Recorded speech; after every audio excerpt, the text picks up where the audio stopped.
cousin and I were at this garage sale one day. We used to go check them out every so often to see if we could find some vintage shirts, old records, and stuff like that. This one particular sale didn't have much to offer, but we did come across this weird gadget. The owner said it was an EMF device. She said her husband was a ghost hunter, a paranormal investigator, and this was one of his favorite toys. We decided to get it. We already had a place in mind where we would take it to. There was this old abandoned house across town. My dad said it was abandoned since he was a little kid, at least 50 years or so. He spoke of a crazy man that lived there and went mad one day, murdering his wife and his kids, and then himself. We heard a lot of crazy stories about this house and always wanted to see for ourselves. The following week, we went up to the house on a Saturday night. I remember it being a very dark, cold, and cloudy night.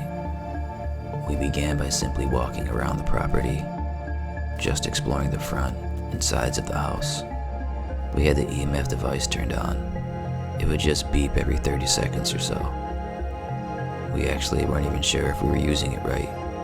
At this point, we were more about having a good time, joking around and stuff. We didn't really know what to expect. We proceeded to explore the back of the house. Not really much to see. A big yard with some old creepy trees. There was a door in the back that looked as though it had been kicked in. It opened easily with a slight push, and we walked in from there. It was a little spooky inside, but nothing crazy. Just what you would normally expect from an old abandoned house, I guess. We went from room to room with the EMF device. It didn't seem to be detecting any activity. We saw a door that led to the basement. We decided to go check it out. I hadn't really felt scared or anything the whole time that we were there, but once we got into the basement, things began to change.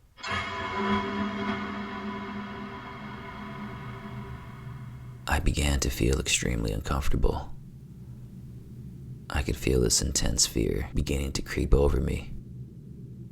It was actually getting difficult for me to breathe, but I continued to walk around with the EMF device. But I couldn't shake this feeling I had, like something was lurking right next to me, following me around. It was a very strange and unsettling feeling. I got creeped out to the point where I looked at my cousin and said, "I think there's something down here with us." Then all of a sudden, it got extremely cold. It felt like it dropped 10 degrees. That's when both of our flashlights began to die, almost exactly at the same time. My cousin and I just looked at each other. I could see the fear in his eyes. "Mike, what's happening?" he said with his voice trembling. "I don't know," I replied, "but I think it's time to go." Then, out of nowhere, the EMF meter went from nothing to full blast. It lit all the way up. It was glowing like a Christmas tree, and it was making this intense buzzing noise. My heart started thumping. "Okay, it's really time to go," I said frantically. Just as I said that, we heard this loud thump come from upstairs. And then it sounded like something was slowly walking around, right above us. We could hear the footsteps, the floor creaking, and it sounded like something was being dragged across the old hardwood floor right above us. Something heavy, something metal, like a shovel or an axe. What the hell is going on? I thought to myself. Was there someone living in this house, or was someone playing a sick prank on us? Or could this be something way worse? Either way, we didn't want to find out. We looked around in panic, trying to find a way out. It was very dark without our flashlights. We could barely see. I could faintly make out what looked like to be a hatch door in the corner. We could only pray the door wasn't locked from the outside. We ran to the door and pushed. It didn't open. I took a step back and kicked it as hard as I could, busting the door wide open. We climbed out of the basement and sprinted to the car and sped off. That's when all of a sudden I realized I didn't have the EMF device. I must have dropped it while I was kicking down the door. There was no way I was going back in there to get it. In fact, I was happy to leave it behind. We were driving back and talking, trying to figure out what the hell just happened, when suddenly the radio turned on all by itself. It just played a static noise. We both just looked at each other and went silent. Through the static, it sounded like something was laughing. This deep, creepy laugh.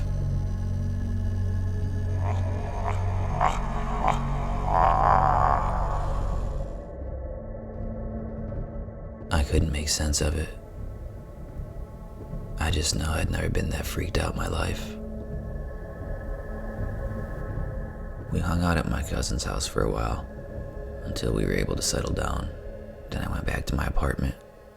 It took me a while, but I was finally able to fall asleep. I remember being in the middle of this awful dream that night, when I awoke suddenly. I could hear a noise coming from inside my closet. It looked like my closet light was on. I was certain I'd turned it off, but I could see something glowing from under the closet door. As I got closer, the noise sounded more familiar, but I couldn't put my finger on it. I opened the door. My heart dropped to my stomach. It was the EMF device, sitting upright in the middle of my closet floor. It was all lit up and buzzing, just like before in the basement.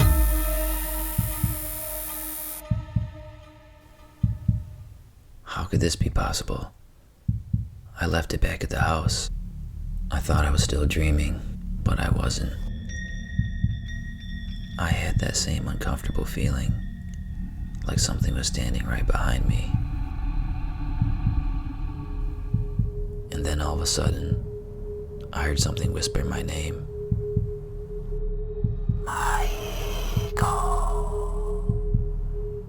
I felt like I was about to pass out from fear. I grabbed my keys off the nightstand and ran for the door.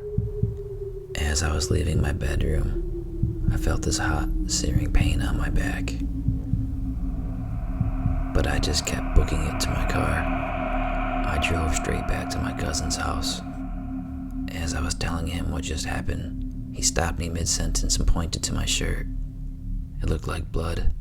As I took off my shirt, my cousin's face turned white. I had 4 claw marks going down my back. I was so freaked out, I didn't know what to do. Needless to say, we didn't get much sleep that night. The next day, we took the device back to the woman that sold it to us. Oddly enough, she didn't seem that surprised. She said of all her husband's ghost hunting equipment, the strangest events would occur when they used that particular device. She said it was more powerful. I asked her if her husband was home and if I could speak to him. She told me that he passed away a long time ago. She said it was a very strange and terrible accident, that he must have been sleepwalking one night and fallen into their pool and drowned. She found him the next morning. Either way, the stuff was way too freaky for me. She said she would take the device back and store it properly, whatever that meant. It's safe to say, that was our first, and definitely last, ghost hunting expedition.